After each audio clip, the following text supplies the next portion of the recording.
That was for the mainstream media, right? The standing ovation. Madam Speaker, thank you very much for joining us. Don't tell anyone I'm here. I'm in hiding right now. This is a conversation just between us, okay. So you can say whatever you need to say.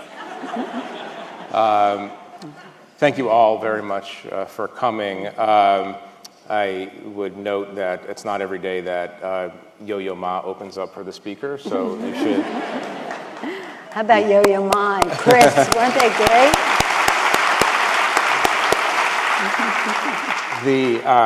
Madam Speaker, I want to talk about a lot of things with you today, including such issues as consumer drug pricing. But there's a couple of issues that we probably should get to before we do that.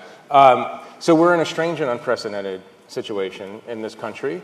We have a president who apparently or evidently reached out to a foreign leader to ask that foreign leader to investigate one of his domestic political rivals, which is another way of saying that is the President of the United States asked a foreign government to interfere in an election and possibly subordinated American national security interests to his own personal needs and desires.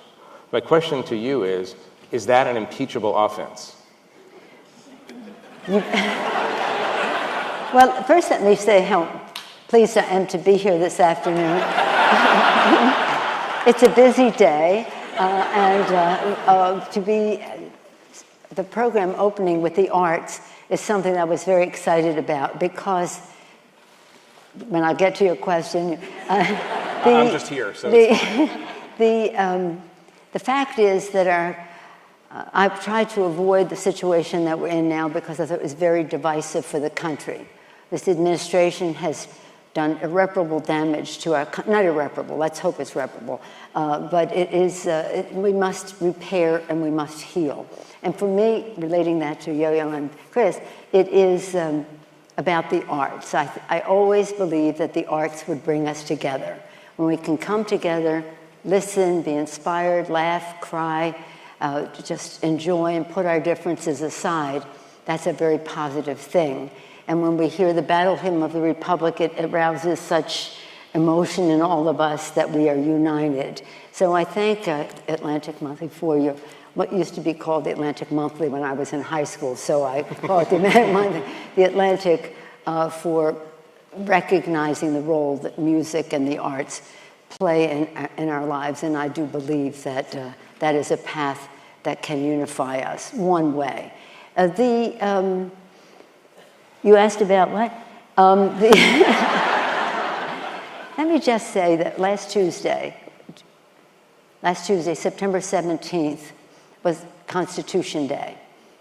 It was the anniversary of that day when Benjamin Franklin came out of Independence Hall and people said, Dr. Franklin, what do we have, a monarchy or a republic? He said, a republic if we can keep it. A republic if we can keep it.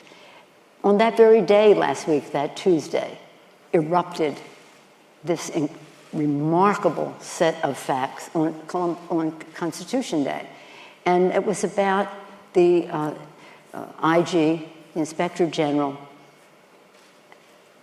at the Office of the Director of National Intelligence saying that there was a whistleblower complaint.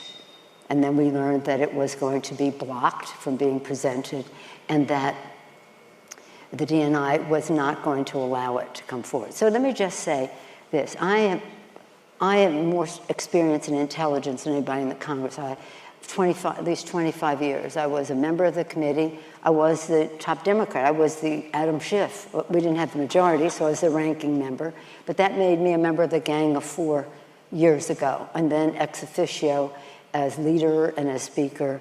So I have been there for the writing of the laws that regard whistleblowers and further protections for them along the way.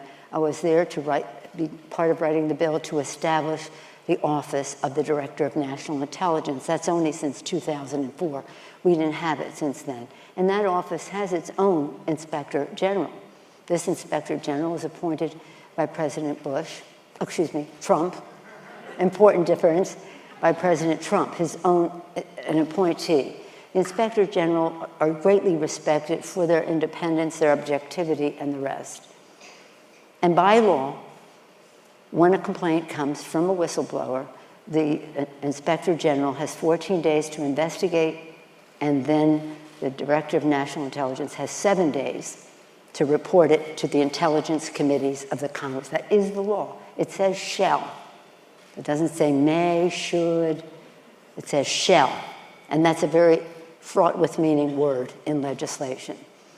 But this administration is blocking the DNI from conveying that to the intelligence committees. The DNI is at the present time breaking the law at the direction of the administration. It's really unfortunate. So to the substance of the, we don't know. Well, we sort of do. I mean, the president has, in so many words, said that he's raised these questions with the Ukrainians, and he's, in effect, admitted that he's intervened on the quote-unquote Biden issue. Well, and he has referenced that, and if that is the case, that the President of the United States would ask a foreign government to assist him in a political way, that would be wrong. Would it be impeachable? Let me just say that everything we've been doing up until now is about preserving that republic that Benjamin Franklin said, a republic if we can keep it. And and that means it's not a monarchy. And we have a system of checks and balances in our Constitution. 3 co-equal branches of government to be a check on each other. And that is a republic, is a democracy. It is not a monarchy. The president has said, Article 2 says I can do whatever I want. That is in violation of the spirit of the Constitution.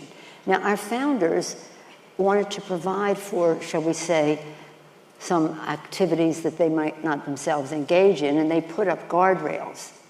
But they never could suspect that a president of the United States would jump over those guardrails. I want to widen out the aperture in a minute and talk about this, the whole of this presidency, but let me just stay on this for a minute. If what we're describing is accurate, and if it's not impeachable, if you're not willing to say that it's an impeachable offense, what is impeachable to you? Well, let me just say that I'll be making an announcement at 5 o'clock today, not here right now, and that... So you're more than welcome to make it right now.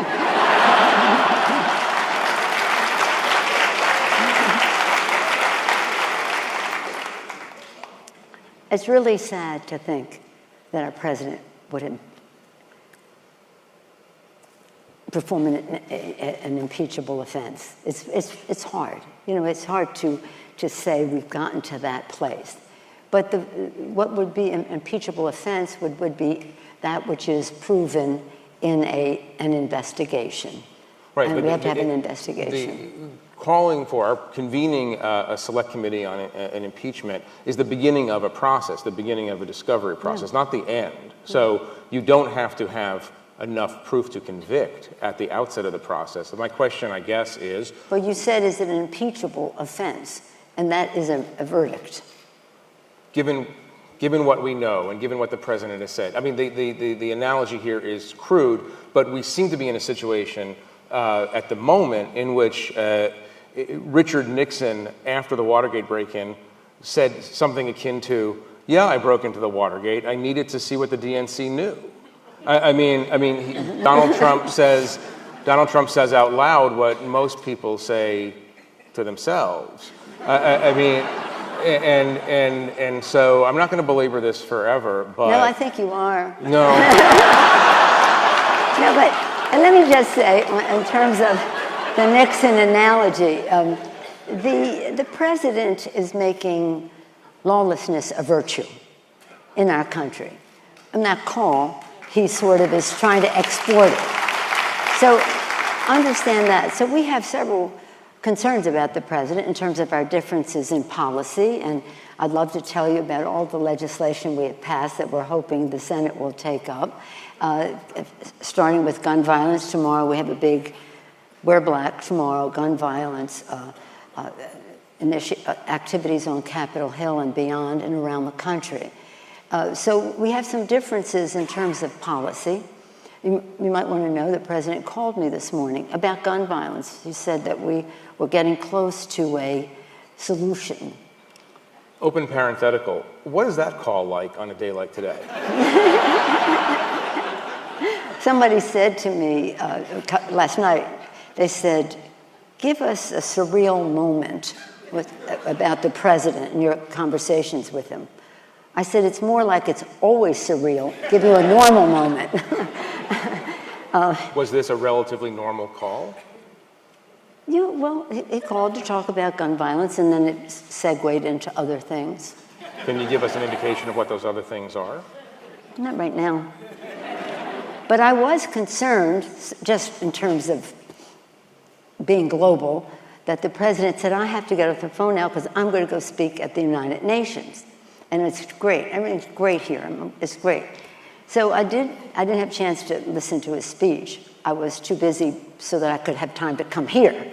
But he said that he called upon the countries to reject globalism and embrace nationalism.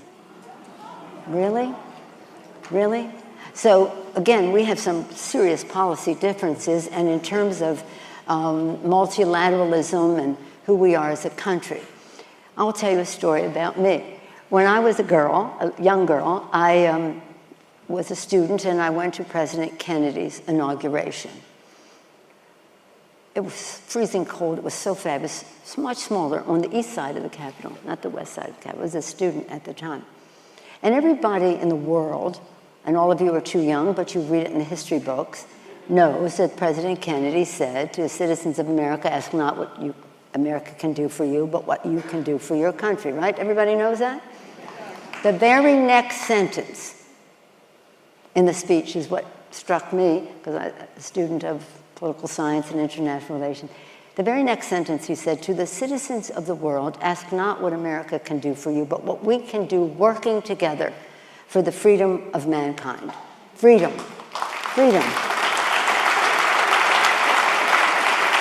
But the part that really stuck with me was the working together. No condescension. It was working together. Not what we do for you, but what we do together. And that multilateralism has been a source of our strength. So when I see the President's call for rejecting globalism and embracing nationalism, when I see him questioning our involvement in Article 5 of NATO and the rest, and I see his actions vis-a-vis Afghanistan, we went in together, multilaterally, but he's coming out unilaterally, then you see why there's some cause for questioning among some of our allies. There's Did I change the subject sufficiently? That was...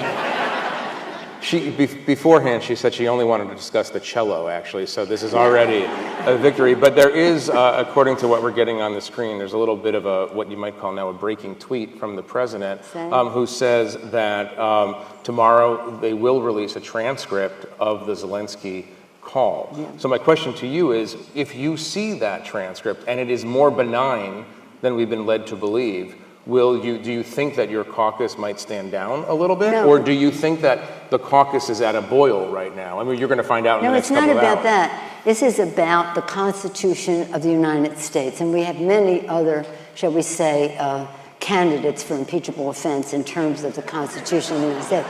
But this one is the most understandable by the public. And it's really important to know this. There is no requirement there be a quid pro quo in the conversation.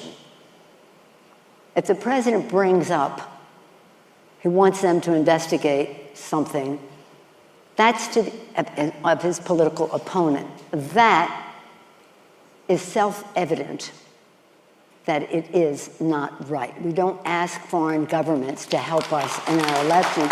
That's what we try to stop with Russia. It's wrong. So it's not only about how we make decisions about our foreign policy and our global security, it's about undermining the integrity of our election, A. B, I don't think there's a grasp on the part of this administration that the quid pro quo is not essential to an impeachable offense But if you have sequencing, like a couple of days before, the president withdrew the bipartisan support for Ukraine, bipartisan enthusiastic support for Ukraine. A few days earlier, he withdraws it, then makes this statement. President's words weigh tons, and just bringing up the election is bad enough. That there would be a quid pro quo isn't necessarily in the conversation, but in the sequencing. So this is not a good thing for a democracy, for the leader of the free world to be talking like that. And I don't even know if there are any scruples involved. That's why I say they think lawlessness is a virtue, and now they want to export it to another country. If I may, it sounds as if you believe that this is a very, very serious offense. Now, let's just put it this way. I accepted this invitation a while back. I'm just noting as an observer of this conversation. I come every year, right? More or less. When I'm invited, I come when I'm invited, because since I was in high school, I read The Atlantic Monthly, and they always taught us if you want to know how to write, you have to read good writing. Let's hear it for The Atlantic.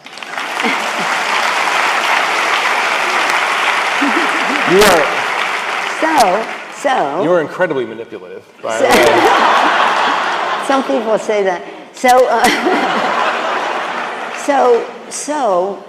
Therefore, what would you be asking me if it weren't today? Let's go back when we were happily observing the anniversary of our Constitution last Tuesday morning. Yes, but the issue is that I live in the time-space continuum, and we are here on a crucial day, and in all seriousness, in American history. And we could lift up beyond the question of impeachment, if you want, by talking about lawlessness for a moment, and we were talking about this a little bit backstage. Do you think the president understands right from wrong? No, it's a very serious question. Do you think he has the capacity to understand that he might... Remember, if this phone call happened as we think, just using the phone call as an example, that it happened the day after Mueller testified. Yes. There's some object lessons in the whole Mueller case for a president about talking to foreign powers about intervention in elections. Do you think that, and you probably have a dozen or 24 other examples where you're not sure if the president's moral compass is true north. I mean, do you think, based on your now significant 2.5-year plus exposure to him, that he understands right from wrong in the way that other politicians... 2 years and 9 months. 2 years and... I'm counting. I say it's 13 and a half months until the end. Let me say that the president is responsible for his actions. Whether he has any scruples or understands right from wrong, he certainly has made some decisions that would call that into question. Yeah. Here we are. I mean, again, as I said, our founders wanted to protect a republic. They did not want a monarchy. And again, they established a constitution that would prevent that from happening. Guardrails. They didn't suspect that everyone would be exemplary, so they had guardrails, and they could not have expected that people would leapfrog over them. Nor, when we were writing the bills on the Director of National Intelligence's responsibility, do we ever think that the Director of National Intelligence would break the law? So yeah, I mean, it isn't a question right from wrong. It's legal or not legal, and in some cases, right from wrong. I think we should start our healing process, because it's going to take a while. So let's be thinking in a positive way as we go forward. 13 and a half months. Now it's like 13 and a third months. And because it's going to take some positive repair in addition to natural healing for us to get to a place. And it's absolutely, absolutely essential that the president be held accountable. No one is above the law. And separate from the issues, the concerns we're talking about here, that on the policy that we have a clear discussion about whose vision for America is the one we want to go down, and that it's absolutely essential that he not be reelected President of the United States. Well, you are focused like a laser on this 13-and-a-half-month number. Yeah, 13 and a half. 13 and a half Every months. day, yeah. You're focused on that. You are a very smart political player and very adept at strategy and tactics. The question is, do you understand, putting issues of constitutionality aside and law-breaking aside, do you see peril in going down the path that now 2/3 of your caucus wants to go down? I mean, is that what we're talking about? Are we talking about a political calculation that impeachment process will turn President Trump into a martyr and will activate his base even more? I mean, But look, I don't think politics has anything to do with this, although I read in some metropolitan journals that it's all about politics. It has nothing to do with politics or partisanship. This is about patriotism. Though what's sad about it is that the Republicans have not spoken up about any of this. And I invite them to join us. Now that we have gotten to this different place, use any metaphor, crossing the Rubicon, Aliyah Yakta, yes, the new territory, new day is dawn, anything you want to say. This is a very serious, in a class of its own, discussion that we're having about the conduct of the President of the United States. So this isn't about politics. If we have to honor our oath of office to support and defend the Constitution of the United States from all enemies, foreign and domestic, that's what we'll have to do. But we have to have the facts. That's why I've said to people, as soon as we have the facts, we're ready. Now we have the facts, we're ready for later today. But, but so this isn't about politics. And you know, people say, oh, you're just trying to protect your members. No, I have absolute certainty, because we're going to make sure it happens, that we will retain the majority in the House of Representatives. What's more serious is that he can't win. That is very serious to our country, to us as America. What is America? America is our Constitution with our system of checks and balances, a republic, freedom of expression, freedom of the press, the guardian of our democracy, the press.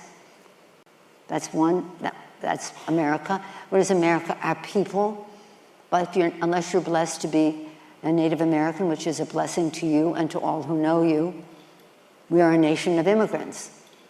Don't take it from me, take it from Ronald Reagan. You've seen Ronald Reagan's, this is the last speech I will make as President of the United States. The last speech, does that get your attention? Ronald Reagan, the last speech as President, and I want to communicate a message to a country I love. And in essence, look it up on Google, it's so beautiful, or wherever you look things up.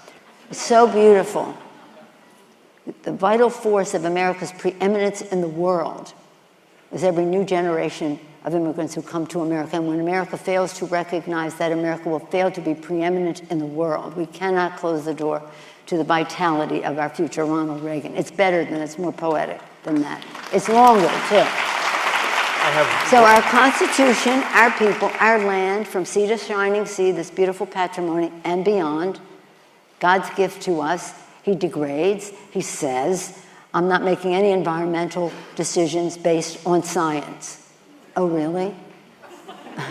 Oh, really? So dishonor the Constitution, denigrate who we are as a people, degrade the environment, and devalue our values as who we are as America, the idea of America. So this is another, shall we say, arena for us to have our discussion on the behavior of this President of the United States. But I really didn't come here to talk about him. Did you? You did, I guess, huh? Let's talk Let about... me tell you about my caucus.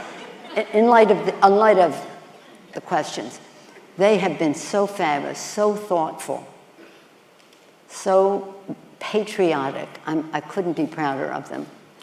And our chairmen have been magnificent. Well, there is a suggestion in what you term metropolitan journals that Jerry Nadler and you are not seeing eye to eye on these questions, that you're not seeing eye to eye with a large number of people on that. So my broader question about the caucus That's not true.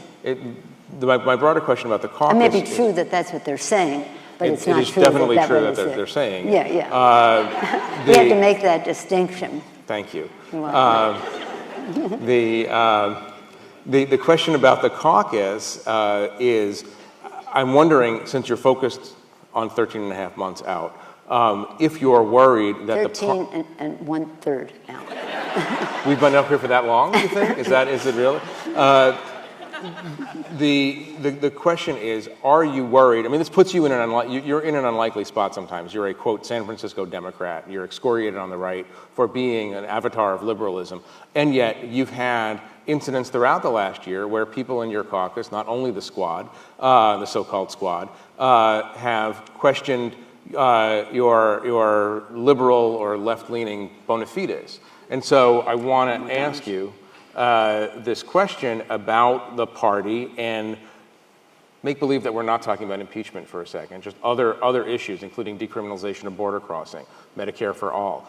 Are you worried as you go forward toward the election that the party is being pulled too far to the left to reach those people in places like Wisconsin that you need to achieve your number one goal?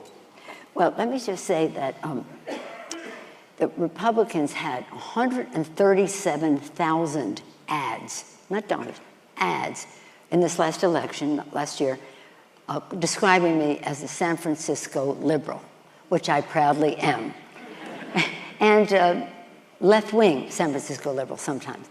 So that didn't work for them. We were in the most gerrymandered, voter-suppressed political arena that you could ever imagine.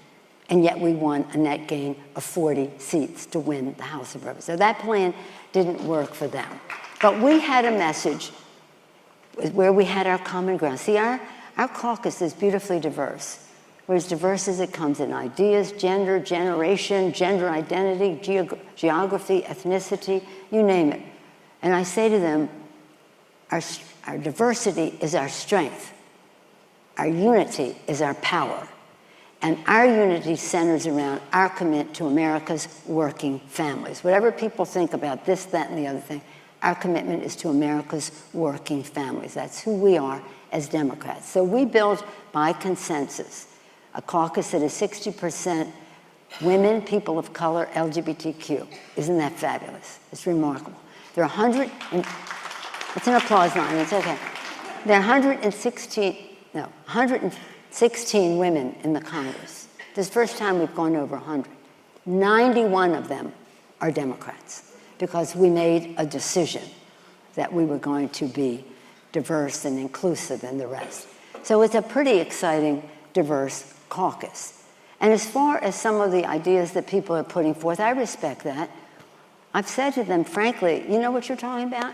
I have those signs in my basement from 30 years ago. So, I respect that. But we have to win, and let's find our consensus and our common ground as we go forward to win, increase our number, have our Democratic majority in the House, but be so strong in how we do it that we will also win the Senate, the governorships, the state legislative records, and elect a Democratic president of the United States. I promised you we would talk about prescription drugs. Prescription drugs. Let's talk about prescription drugs and talk about not only the plan, but the chances of getting this plan through. And if you want to bring the name Mitch McConnell into the conversation, please do, because I'm trying to understand how you can get anything done in the way Washington is right now. Well, I'd like to refer to the leader in the way that he describes himself, the Grim Reaper. That's how he describes himself. Okay, here we are, because we only have just a short time left. In a campaign last year, we had a simple agenda. For the people, we will lower health care costs by lowering the cost of prescription drugs and retaining the pre-existing condition benefit. Lower health care costs, bigger paychecks by building the infrastructure of America in a green way. And third, cleaner government by reducing the role of big dark money in politics and other ways to enhance voter participation, including passing the Voting Rights Act. I think we can get some cooperation from the administration on lowering prescription drug costs. I think even in building infrastructure, cleaner government, no. I don't see that happening there. But on prescription drugs, we have a plan that goes forward that it is based on principles that I think they could share. You know, it's quite remarkable. It's transformative. And you should have asked me that earlier because our time is up now. You can go over. You're the Speaker of the House. It's fine. Take another minute if you need it. I understand that, but my chairmen are waiting.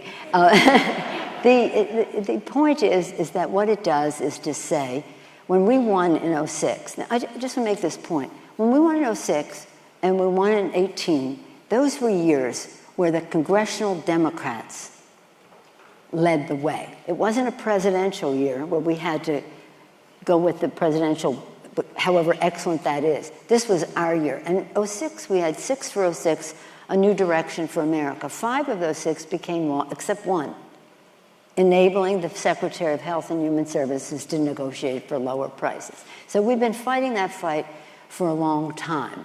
And so now our proposal is the negotiation is essential to it. The negotiating for lower prices. In that time, we had lower prices, negotiate for lower prices for Medicare. In this proposal, it's for Medicare and everyone else as well. And so that is one of the principles involved in it. It also addresses the disparity in pricing from here and overseas with a formula that I could discuss with you, but I'll send it to you if you want it. But it's that we cannot be paying. Well, here's what it is. We have 6 countries. We have Japan, Australia, Canada, UK, France, and Germany are kind of similar in terms of economies. And so we take the average or the mean. We're still debating what that is, and that's up to the committees of jurisdiction. The average, let's say for the moment, of what they pay, and we don't pay any more than 1.2%,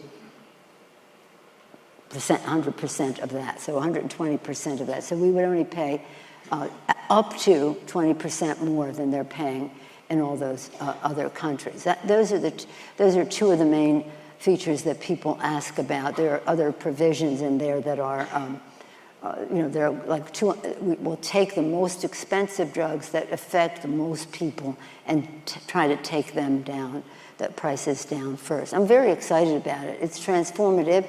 The committees will act upon them. They'll have some other suggestions about all the money we save doing this. How do we spend it? Is it better benefits for Medicare, visual, hearing, dental? What would that be? That's up to the committee to decide.